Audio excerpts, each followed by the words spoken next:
আসসালামু আলাইকুম। ওয়ালাইকুম। আমাদের প্রবাসী যারা আছে আমরা চার বন্ধু একই সঙ্গে একইভাবে চলাফেরা করি, একই মানে এতে আমাদের কোনো ভেদাভেদ নেই। তাই আমাদের আজকের মুখে রুচি আনার জন্য এই হাফ কিলো মতো শুকনো মরিচ বেটিছে আর হাফ কিলো মতো কাঁচা রসুন আর ওই পেঁয়াজ এই দিয়ে ভর্তা বানিয়ে খাবে, রাত্রে খাবে।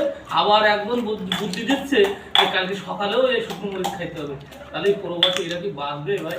আপনারা একটু বলেন, কমেন্টে আপনারা বলে দেন।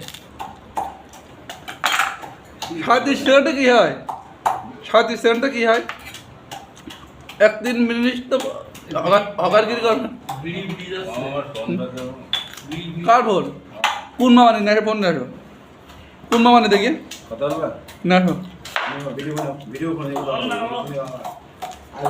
ফাদুল ভাই, আপনি তো বলবেন। ঠিকই আছে।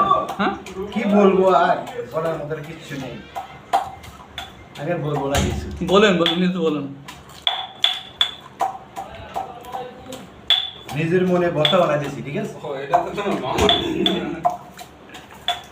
অনেক দিন পর, প্রায় 4-5 মাস পরে ভর্তা তৈরি করতেছি।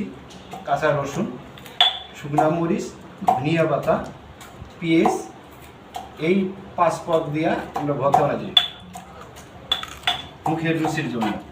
কেমন লাগে জিনিসটা? সবার জন্য, সবার জন্য দাওয়াত রইল। ভালো লাগবে?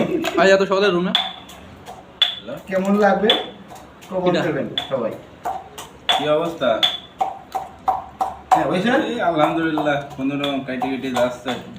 কি ব্যাপার, এত শোনা যাচ্ছে এই জন্য গলায় লোন নেই নাই, খাওয়া দাওয়া করেন না? কি অবস্থা?